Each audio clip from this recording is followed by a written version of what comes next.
Next topic है और next feature है हमारा फॉरेन ट्रेड। फॉरेन ट्रेड मतलब होता है कि दूसरे कंट्री के साथ हम जब ट्रेड करते हैं तो उसको फॉरेन ट्रेड बोलते हैं। इंडिया भी उस समय फॉरेन ट्रेड करता था।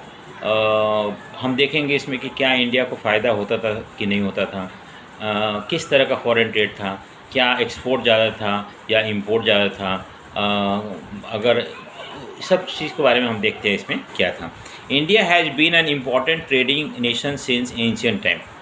देखो सबसे शुरू में ये बता रहे हैं कि इंडिया आज से नहीं पहले से ही इंडिया एक ऐसा कंट्री था जो कि इंटरनेशनल ट्रेड करता था। इंडिया के बहुत सारे सामान जो थे फॉरेन कंट्री में बेचे जाते थे। अब मैंने आपको बताया भी था कहीं पे पीछे कि इंडिया का जो हैंडीक्राफ्ट इंडस्ट्री के जो प्रोडक्ट थे वो बहुत ही स्टैंडर्डाइज थे और they were highly demanded in the foreign market. आपको एक चीज़ जान के बहुत ही अच्छा लगेगा कि अभी नहीं, हम फर्स्ट सेंचुरी बीसी में या हम आज से करीब 2000 साल पहले इटली वगैरह में जो थे ना, वहाँ पे गवर्नमेंट ने इंडियन प्रोडक्ट को बैन कर दिया था, क्योंकि वहाँ पे ऐसा कोई घर नहीं था जहाँ पे इंडियन प्रोडक्ट नहीं खरीदे जाते थे और लोग उसको बड़ा फैशन में पहनते थे और अपने आप को they use to feel proud of using Indian product. इतना ज़्यादा इंडिया का सामान डिमांड होता था इटली में। बाद में गवर्नमेंट को वहाँ का लगा कि अगर इसी तरह से इंडिया का प्रोडक्ट इटली में बिकता रहा तो एक दिन इटली का सारा सोना जो है इंडिया में आ जाएगा, क्योंकि उस समय मैंने बताया था ना सोने में ट्रेड होता था। जब हम सामान देते थे तो हमें सोना मिलता था। तो अपना सोना बचाने के लिए वहाँ का गवर्नमेंट को ये पॉलिसी अडॉप्ट करना पड़ा कि इंडिया से इम्पोर्ट को बैन करना पड़ा कि इंडिया से कोई इम्पोर्ट इटली में नहीं होगा। देखो कितना फेमस था इंडिया का हैंडीक्राफ्ट इंडस्ट्री। ये एग्जाम्पल इटसेल्फ ये शो करता है कि how famous Indian products were there in the foreign country. तो पहले हम अच्छे एक्सपोर्टर थे, हमारा प्रोडक्ट जो थे उसका डिमांड था सब जगह। But the restrictive policy of commodity production, trade and the tariff pursued by the colonial government adversely affected the structure, composition and volume of India's foreign trade। देखो 3 चीज़ के पॉइंट ऑफ व्यू से हमें पढ़ना है यहाँ पे। सबसे पहली बात तो ये बताया हुआ है कि जो हम ब्रिटिश गवर्नमेंट ने जो पॉलिसी अडॉप्ट किया, कौन सी पॉलिसी? कमोडिटी प्रोडक्शन, कि हम क्या बनाएं कि नहीं बनाएं, क्योंकि हम जब तक बनाएंगे नहीं तब तक हम एक्सपोर्ट नहीं करेंगे। तो ब्रिटिश गवर्नमेंट ने हमारा प्रोडक्शन के ऊपर ही रोक लगाना शुरू कर दिया कि हम बनाएं ही नहीं सब। उसके बाद ट्रेड पहले आपको पता है कि इंडिया एक्सपोर्ट करता था, जब ब्रिटिश आया तो हम इंपोर्ट करना शुरू कर दिए। पहले हम एक्सपोर्ट करते थे, ठीक है, पहले हम एक्सपोर्ट करते थे फिनिश प्रोडक्ट, हम एक्सपोर्ट करते थे हैंडीक्राफ्ट प्रोडक्ट, लेकिन बाद में हम क्या करने लगे, एक्सपोर्ट करने लगे रॉ मटेरियल। देखो चेंज हो गया ना हमारा। और तीसरा जो था टैरिफ परस्यूड। टैरिफ मतलब होता है कि ड्यूटीज़। जब हम कोई चीज़ एक्सपोर्ट करते हैं, इंपोर्ट करते हैं ना, तो हम उस पर ड्यूटीज़ लगाते हैं, गवर्नमेंट ना टैक्स लगाता है, उसको हम टैरिफ बोलते हैं।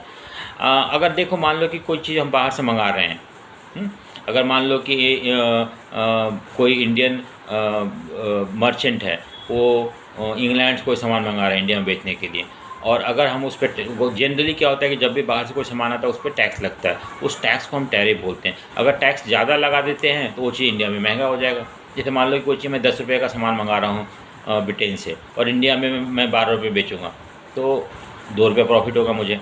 लेकिन गवर्नमेंट बोला कि मैं 10 रुपये उस पर टैक्स लगाऊंगा, यानी कि अब वो प्रोडक्ट कितने का हो गया, 20 रुपये का हो गया, और 2 रुपये मैं प्रॉफिट लूँगा, 22 रुपये का। जो सामान 12 रुपये मिलना था वो अब 22 रुपये में मिल रहा है, तो ये महंगा हो जाएगा ना इंडिया में। सो फिर कुछ लोग ही खरीद पाएंगे। अगर ये 12 रुपये में बिकता तो शायद बहुत सारे लोग खरीदते और मैं बहुत ज़्यादा प्रॉफिट अर्न कर पाता। लेकिन ड्यूटी लगाने की वजह से, टैरिफ लगाने की वजह से अब वो प्रोडक्ट महंगा हो गया है, तो कुछ लोग खरीद पा रहे हैं, इसलिए मैं अपना जो प्रोडक्ट मैं मंगा रहा हूँ सेल नहीं कर पा रहा हूँ या बहुत कम सेल कर पा रहा हूँ। देखो तो क्या करूँगा, गवर्नमेंट इस तरह से ड्यूटी लगा के, अब गवर्नमेंट की मर्जी, अगर वो चाहे तो बाहर का सामान इंडिया में बिकने ना दे। ऐसे नहीं कि मना कर देगा मत बेचो, ऐसा कभी नहीं बोलेगा कि don't import and sell in India. वो क्या करेगा, अगर उसको ऐसा करना है कि बाहर का सामान इंडिया में ना आए बिकने के लिए, तो 10% मतलब 100% 200% ड्यूटी लगा देगा। 10 रुपये का सामान में 20 रुपये का ड्यूटी लगा देगा, और वो सामान 30 रुपये का हो जाएगा इंडिया में, तो ऑटोमेटिकली महंगा हो जाएगा, कोई खरीदेगा नहीं, तो इंडिया में आएगा ही नहीं। इस तरह से गवर्नमेंट ड्यूटी लगाएगा। तो ब्रिटिश गवर्नमेंट ने यही पॉलिसी अडॉप्ट किया था। ब्रिटिश गवर्नमेंट ने यही पॉलिसी अडॉप्ट किया था अपना मकसद को पूरा करने के लिए, जिससे कि उसे इंडिया से रॉ मटेरियल को आसानी से ले जा सके अपने यहाँ और वहाँ से सामान ले आके बेच सके। अब जैसे वहाँ सामान आता था तो ब्रिटिश गवर्नमेंट उस पर टैक्स कम लगाता था क्योंकि उनका प्रोडक्ट था, तो आसानी से इंडिया में बिक जाता था सामान। तो ये पॉलिसी के थ्रू ब्रिटिश गवर्नमेंट ने क्या किया, इंडिया का जो फॉरेन ट्रेड था उसको कंट्रोल करना शुरू कर दिया। इंडिया का जो स्ट्रक्चर में, उसके बाद कॉम्पोजिशन में और वॉल्यूम में हम देखते हैं कि चेंजेज आए। हम पढ़ेंगे उसको एक एक करके। Consequently India became an exporter of primary product such as raw silk, cotton, wool, sugar, indigo, jute etcetera. देखो पहले क्या था, हम जो थे एक्सपोर्टर ऑफ फिनिश्ड गुड थे, सामान बना के बेचते थे। अब हम एक्सपोर्ट करने लगे रॉ मटेरियल।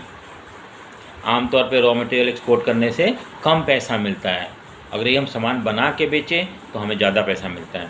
तो पहले हम ज़्यादा पैसा अर्न करते थे क्योंकि हम पहले सामान बना के बेचते थे दूसरे देशों में। अब हम क्या करने लगे, इंडिया से रॉ मटेरियल जाने लगा। ऑब्वियसली रॉ मटेरियल चीपर होता है ना, ठीक है। तो इससे इंडिया को ही तो नुकसान हो रहा था। पहले इंडिया को फ़ायदा हुआ करता था जब इंडिया फिनिश प्रोडक्ट सामान बेचता था, अब जो था रॉ मटेरियल भेजने लगा तो इससे इंडिया को नुकसान होने लगा। तो it started adversely affecting the India foreign trade and the importer. और उसके बाद दूसरी बात है कि पहले हम एक्सपोर्ट करते थे फिनिश गुड, अब हम इंपोर्ट करने लगे। तो इंपोर्ट करने से भी हमारा नुकसान है। Woollen cloth, capital goods like light machinery produce in the factory in Britain. For all practical purpose Britain maintain monopoly control over the India export and import. देखो ब्रिटिश का पूरा कंट्रोल था इंडिया के एक्सपोर्ट और import पर, कहाँ आपको export करना है, किस कंट्री में करना है, क्या करना है, क्या फिनिश गुड करना है या रॉ मटेरियल करना है, सब कुछ ब्रिटिश डिसाइड करता था। So British had monopoly. Monopoly मतलब क्या होता है, हमने 11th में पढ़ा था। मोनोपोली मतलब होता है कि sole right British had over the India export and import. सिर्फ उसी को परमिशन था कि वो डिसाइड कर सके क्या एक्सपोर्ट करना है, क्या इम्पोर्ट करना है, कैसे करना है, ये सारी चीज़ वही डिसाइड करता था। monopoly control over the India. As a result, more than half of India's foreign trade was restricted to Britain. देखो direction of India trade change हो गया। पहले क्या था कि हम कहीं भी बेचते थे, हम सामान बेचते थे, एक्सपोर्ट करते थे, तो हम जो कंट्री में हमें फ़ायदा होता तो वहीं बेचते थे। तो इससे हम मान लो कि मुझे ब्रिटेन में अच्छा पैसा नहीं मिल रहा है तो मैं फ्रांस में बेच दूँगा, फ्रांस में नहीं मिल रहा है इटली में बेच दूँगा, इटली में नहीं मिल रहा है अरब कंट्री में बेच दूँगा, कहीं भी बेच दूँगा। बट ब्रिटिश गवर्नमेंट ने ऐसा पॉलिसी बनाया क्योंकि उनका कंट्रोल था ना इंडिया के एक्सपोर्ट इंपोर्ट पे, मोनोपोली था उनका एक्सपोर्ट इंपोर्ट पे। मोनोपोली मतलब उनका अधिकार था। तो वो ज़्यादातर इंडिया का ट्रेड जो था अब किस कंट्री के साथ होने लगा, ब्रिटेन के साथ। 50% of India export was taken to Britain only. इससे उनको फ़ायदा हो रहा था। तो ये एक चेंजेज आया था, याद रखना। ये जो ब्रिटिश का इंडिया फॉरेन ट्रेड के ऊपर कंट्रोल के बाद इंडिया का जो डायरेक्शन ऑफ एक्सपोर्ट था या ट्रेड था, 50% of India foreign trade was to be done with the Britain only. ये एक डेलिबरेट पॉलिसी अडॉप्ट किया जिससे कि इंडिया सिर्फ ब्रिटेन से ही ट्रेड करे। More than half of the India foreign trade was restricted to Britain, while the rest was allowed with a few other countries like China, Ceylon, Sri Lanka and Persia. बाकी कुछ country के साथ allow किया गया था, लेकिन वो बहुत सारे रेस्ट्रिक्शन थे उसके ऊपर। तो this is one change, one impact that we see because of British monopoly over India foreign trade. याद करना पहला पॉइंट क्या था इंडिया का। पहला तो मैंने एक ये भी पॉइंट बताया था कि India exporter of primary good हो गया और इंपोर्टर ऑफ फिनिश गुड हो गया, ये एक इम्पैक्ट था। दूसरा क्या मैंने बताया कि ज़्यादातर एक्सपोर्ट इंपोर्ट जो था अब ब्रिटेन के साथ होने लगा। पहले बाकी सारी कंट्री के साथ होते थे, सब कंट्री जहाँ भी हमें फ़ायदा हम वहाँ करते थे, लेकिन now British got the monopoly on India foreign trade. So now trade half of the trade India's foreign trade was done with Britain only, and some other countries were also allowed, but with great restriction. ठीक है। The opening of Suez Canal further intensified British control over India's foreign trade. 1 number का question या 2 number question आता है कि what was the impact of India foreign trade with the opening of Suez canal. अब सबसे पहले हम उसको सुएज कैनाल के बारे में देखते हैं। देखो सुएज कैनाल क्या है ना कि ये आप यहाँ पे दूसरे हमें ये दे रखा है, ये मैप दे रखा है, एक बार उसको देखना, सबके पास बुक होगा। इंडिया हमें दिख रहा है, यहाँ पे नीचे इंडिया है। उसके बाद इधर अफ्रीका है और ऊपर जो है एशिया है। और एशिया के साथ जो लगा हुआ ना इस तरफ जो निकला हुआ है उसको हम यूरोप बोलते हैं। यहाँ पे लिखा हुआ है यूनाइटेड किंगडम लिखा हुआ है, वो पार्ट जो है ना यूरोप है। अगर पहले यूरोप से कोई शिप आता था इंडिया में तो पूरा घूम के आना पड़ता था उसे, इधर से घूम के पूरा अफ्रीका होते हुए फिर अफ्रीका का सबसे टिप पे आएगा जिसको बोलते हैं केप ऑफ गुड होप, उसको फिर यहाँ से मुड़ के इंडिया आता था। तो बहुत लंबा रूट था और इससे बहुत नुकसान भी होता था ना। मान लो कोई सामान लाने में 3 महीना लगता था, जब शिप 3 महीना चलेगा तो उसका कॉस्ट भी बढ़ेगा। तो ये एक लॉन्ग डिस्टेंस हो गया था और दूसरी बात है कि खर्चा भी बहुत ज़्यादा लगता था, तो इससे उतना ज़्यादा प्रॉफिट मार्जिन कम हो जाता था। दूसरी बात है कि ये जो रूट था इस पे ब्रिटिश का कोई कंट्रोल नहीं था, कोई भी शिप आ सकता था, जा सकता था। लेकिन बाद में हमने क्या किया ना, सुएज कैनाल क्या होता है, आपने 10th में पढ़ा होगा सुएज कैनाल के बारे में, कम्युनिकेशन सिस्टम जो था शायद। हाँ देखो यहाँ पे हमने देखा ना कि जो अफ्रीका है सबसे नीचे वाला पार्ट में अफ्रीका है, ये देखो सबसे नीचे वाला पार्ट में शायद आपको दिख रहा होगा, ये अफ्रीका है। और यहाँ पे जो है मेडिटेरेनियन सी है, ये जो कटा हुआ पार्ट है ना अफ्रीका का ठीक ऊपर। और उधर जो है मैंने जो बताया था आपको यूरोप के नीचे मेडिटेरेनियन सी है और यहाँ पे रेड सी है, ये अरब पेनिनसुला है और अफ्रीका है। अफ्रीका के बीच में तो कुछ सी है। इन दोनों को हमने कनेक्ट कर दिया था। यहाँ बीच का जो लैंड है उसको काट के ना यहाँ से रास्ता बना दिया था। अब इंडिया आने के लिए आप यूरोप से सीधे मेडिटेरेनियन सी होते हुए रेड सी पे आते थे, रेड सी से निकल के हम इंडिया पहुँच जाते थे। इससे करीब 7,000 किलोमीटर का जो डिस्टेंस है वो कम हो गया था। और दूसरी बात है, दूसरा जो इम्पोर्टेंट पॉइंट है इसके अंदर, एक तो ये पॉइंट हो गया कि सुएज कैनाल बनने की वजह से आपका डिस्टेंस जो है यूरोप और इंडिया या बाकी एशियन कंट्री की कम हो गया था। कि पहले जहाज़ को अफ्रीका के होते हुए फिर ऐसे आना पड़ता था, नीचे से होते हुए फिर फाइनली इंडिया पहुंचना पड़ता था। ये एक लॉन्ग और टीडियस जर्नी था और more over it also increase the cost of production, सामान का खर्चा भी बढ़ जाता था उससे और टाइम भी कंज्यूम होता था। तो ये डिस्टेंस कम हो गया सुएज कैनाल बनने की वजह से। दूसरा जो इम्पोर्टेंट था कि सुएज कैनाल ब्रिटिश ने बनाया था। सुएज कैनाल कहाँ बना हुआ है? इजिप्ट में बना हुआ है। जो लैंड पार्ट था ना, जैसे उधर भी सी है इधर भी सी है और बीच में लैंड पार्ट था, तो लैंड पार्ट को काट के हमने ना वो रास्ता बना दिया समुंदर का। अब जो लैंड हमने कट किया है ना समुंदर का रास्ता बनाने के लिए, वो इजिप्ट में था। इजिप्ट एक अफ्रीका का कंट्री है, उसी इजिप्ट का लैंड को हमने काट के निकाल के वहाँ पे पानी से कनेक्ट कर दिया, उधर जो मेडिटेरेनियन सी से इधर रेड सी से। और देर अब शिप जो है इजीली रेड सी से वो सुएज कैनाल होते हुए पार होके मेडिटेरेनियन सी में चला जाएगा, वहाँ से यूरोप चला जाएगा। मैं बता रहा था कि इस कैनाल को ब्रिटेन ने बनाया था। एक और चीज़ बता रहा हूँ कि जैसे इंडिया पे ब्रिटिश का कंट्रोल था, India was a colony of British government, India एक गुलाम देश था ब्रिटेन का, उसी तरह से इजिप्ट भी ब्रिटिश का एक गुलाम देश था, ब्रिटिश का एक कॉलोनी था और उसके ऊपर पूरा ब्रिटेन का राइट था। तो ब्रिटिश ने उस एरिया को कट करके वहाँ से एक सुएज कैनाल बना दिया था। अब जितने भी सारे शिप्स जाते थे ना उस कैनाल के थ्रू, वो ब्रिटिश का कंट्रोल था उसके ऊपर। ब्रिटिश आराम से अपना सामान फ्रीली लेके आता था, जाता था। दूसरा शिप जाने पर उस पर टैक्सेस वगैरह देना पड़ता था। जैसे आज हम बहुत सारे हाईवे पे जब हम गाड़ी लेके जाते हैं तो वहाँ पर टोल टैक्स देते हैं ना, उसी तरह से वहाँ पर दूसरे जहाज़ों के लिए टोल देना पड़ता था या पैसा देना पड़ता था। लेकिन ब्रिटिश आसानी से सामान ले जा सकता था, ला सकता था।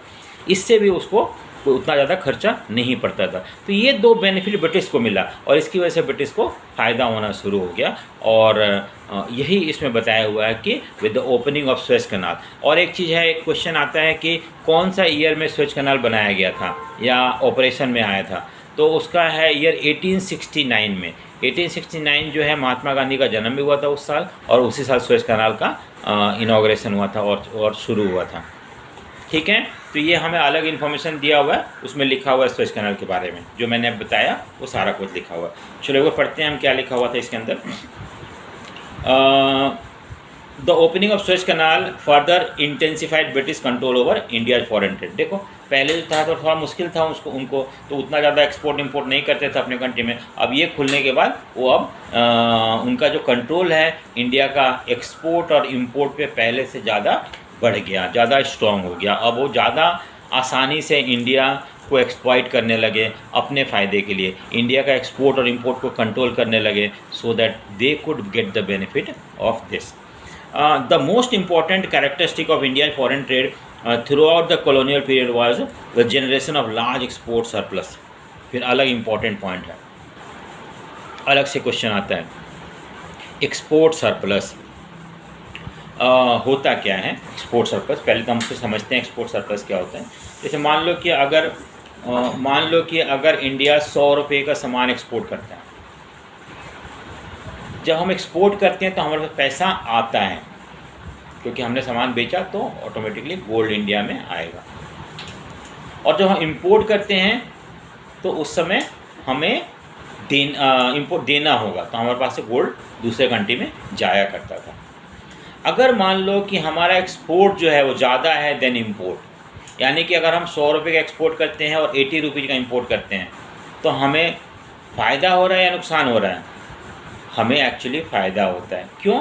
क्योंकि हमने जब एक्सपोर्ट किया तो 100 रुपये हमारे पास आया, और जब हमने इंपोर्ट किया 80 रुपीज़ का तो हमने 80 रुपीज़ दे दिया, तो बचा कितना? 20 रुपीज़ तो बच गया ना मेरे पास। इस चीज़ को हम बोलते हैं एक्सपोर्ट सरप्लस। या हम इसके दूसरे तरीक़ा से बोले तो when the export is more than import, at that time a country generally have export surplus. ठीक है, हमें समझ में आया व्हाट इज एक्सपोर्ट सरप्लस। दूसरी बात है कि इस चीज़ को हम इंडिया के साथ कनेक्ट करते हैं। ब्रिटिश के समय ये एक अजीब सा बात लग रहा है, लेकिन था कि इंडिया को एक्सपोर्ट सरप्लस हुआ करता था। आज हर कंट्री चाहता है कि उसको एक्सपोर्ट सरप्लस हो, जिससे कि उस कंट्री को फ़ायदा हो। ब्रिटिश के समय नो डाउट हमें एक्सपोर्ट सरप्लस हुआ करता था, लेकिन इसका एक दूसरा पहलू भी है जिसको हम देखते हैं, जिसे हमें लगेगा कि इसका कोई फ़ायदा, एक्चुअली जो एक्सपोर्ट सरप्लस था ना, उसका फ़ायदा इंडियंस को नहीं होता था। जब भी एक्सपोर्ट सरप्लस होता है तो उस कंट्री को फ़ायदा होता है। जैसे मैंने बताया ना कि हमने एक्सपोर्ट 100 रुपये का किया, इंपोर्ट हमने 80 रुपीज़ का किया, तो हमारे पास 20 रुपीज़ हमारे पास बच गया, तो हम अपने कंट्री में यूज़ कर सकते हैं, अपने कंट्री के बेटरमेंट के लिए यूज़ कर सकते हैं, बाहर सामान मंगा सकते हैं, मशीन वगैरह, टेक्नोलॉजी वगैरह, इससे हमारा कंट्री डेवलप होगा। लेकिन ये एक्सपोर्ट सरप्लस ब्रिटिश के समय इंडियंस के बेनिफिट के लिए नहीं यूज़ हुआ करता था। ये एक एक्सपोर्ट सरप्लस का मिसयूज़ था ब्रिटिश के समय। कैसे? देखो यहाँ पे लिखा हुआ है कि but this surplus came at a huge cost to the country's economy. Several essential commodity. देखो, एक तो सबसे पहली बात है कि एक्सपोर्ट सरप्लस जो था वो बड़ा नुकसान के बाद होता था। कैसे? हम बहुत सारे चीज़ को एक्सपोर्ट कर देते थे। जैसे देखो, फूड ग्रेन्स, यहाँ से जो फसल उगाया जाता था उसको एक्सपोर्ट कर देते थे, कपड़े एक्सपोर्ट कर देते थे, kerosene etcetera, all these were exported. तो मान लो कि केरोसिन प्रोड्यूस हो रहा है, कपड़े प्रोड्यूस हो रहा है, फूड ग्रेन प्रोड्यूस हो रहा है, हम भूखे रहते थे और एक्सपोर्ट करते थे। हमारे शरीर पे कपड़े कम होते थे, हम एक्सपोर्ट कर रहे हैं। हम अपने यहाँ नहीं यूज़ करते थे और हम बाहर एक्सपोर्ट कर रहे हैं। ये कौन सा फ़ायदे की बात थोड़ी ना हो गई। इससे क्या फ़ायदा हुआ? आप पहले अपने आप को ढको प्रॉपर वे में, अपना बेसिक नेसेसिटी पूरा करो, उसको बचता है तो एक्सपोर्ट करो। अब तब अगर फ़ायदा और सरप्लस होता है तो अच्छी बात है। लेकिन हमने हमारा जो सरप्लस था, यानी कि हम ज़्यादा एक्सपोर्ट करते थे, how we use to export more? Because we use to export essential commodities. later on these commodities were not made available to Indians, were scarcely available in the domestic market. हमारे यहाँ नहीं होता था और बाहर बेचा जाता था. So this is one defect of policy that was followed with related to in relation to foreign trade. कि even though there was export surplus, but this export surplus was earned through huge cost. Huge cost मतलब कि बहुत ज़्यादा नुकसान सह के हमें ये एक्सपोर्ट सप्लाई. बहुत सारे एसेंशियल कमोडिटी जो कि इंडियन मार्केट में कम होते थे वो सारी चीज़ बेच देते थे बाहर देशों में ले जाकर. तो ये क्या मतलब होता है? Furthermore the export surplus did not result in any flow of gold और silver into India. Rather this was used to make payment for the expenses incurred by an office setup by the colonial government in Britain, expenses of war again fought by the British government, and the import of invisible items, all of which led to drain of India's wealth. हाँ, तो दो चीज़ मैंने बताया कि एक तो export surplus जो था it was earned through huge cost. Huge cost मतलब क्या होता है कि हम अपना सामान बेच के, जैसे मान लो कि हमारे यहाँ जंगल है, ठीक है, लेकिन हमारा एक्सपोर्ट कम है, तो गवर्नमेंट ने क्या किया, सारा जंगल काट के बेच दो. अरे ये क्या मतलब होता है? वैसे तो फिर पैसा तो आ ही जाएगा, लेकिन किस लॉस पे हमने सारा जंगल काट के बेच दिया. ऐसे थोड़ी ना हमें पैसा अर्न करना है बाहर कंट्री से. नहीं, अगर हमें अर्न कर रहा है तो हमें कोई चीज़ ज़्यादा बनाओ, अच्छा बनाओ, बेचो, तब अर्न करो, तब उसको बोलते हैं ना फ़ायदेमंद. सो वही चीज़ था ना कि हमारा इंडिया में सामान खाने को नहीं था और हम बाहर एक्सपोर्ट करते थे. क्लोथ वगैरह इंडिया में प्रॉपर वे में लोगों को नहीं मिल रहा था और हम use to export. So this is called exporting और export surplus at huge cost. ये पहला डिफेक्ट है. दूसरा डिफेक्ट है, अच्छा अच्छी बात है एक्सपोर्ट सरप्लस हो रहा है, लेकिन क्या वो एक्सपोर्ट सरप्लस हमारे फ़ायदे के लिए यूज होता था? जैसे मैंने बताया ना अपने एग्जांपल में कि हम 100 रुपये का सामान बेचते थे, 80 रुपये का इंपोर्ट करते, 20 रुपये फ़ायदा होता. अगर वो 20 रुपये इंडिया के बेटरमेंट के लिए यूज होता है तो अच्छी बात है. नहीं, ऐसा नहीं होता था. जो एक्सपोर्ट सरप्लस था ना वो ब्रिटिश अपने फ़ायदे के लिए यूज़ करता था. अब कैसे यूज़ करता था? मान लो कि ब्रिटिश के बहुत सारे ऑफिशियल इंडिया में काम करते थे, उनका सैलरी देना, उनका पेंशन देना. ब्रिटिश ने इंडिया के नाम पे एक ऑफ़िस खोल रखा था अपने यहाँ लंदन में. उस ऑफिस का खर्चा निकलता था, उसमें जो लोग काम करते थे उसका खर्चा सब इसी पैसे से दिया जाता था एक्सपोर्ट सरप्लस के नाम.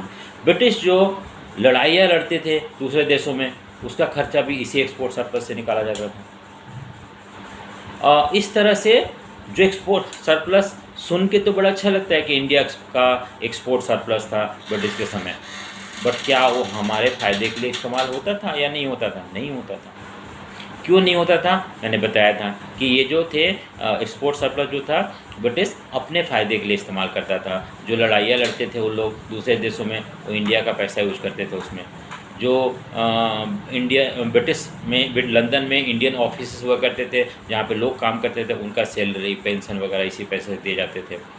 हाँ, तो इस तरह से export surplus was not used for Indian benefit and that is another limitation of export surplus.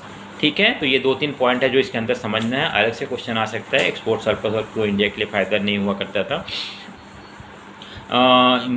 ठीक है, तो समझ में आया इतना तक आपको? अब एक बार थोड़ा पूछता हूँ मैं.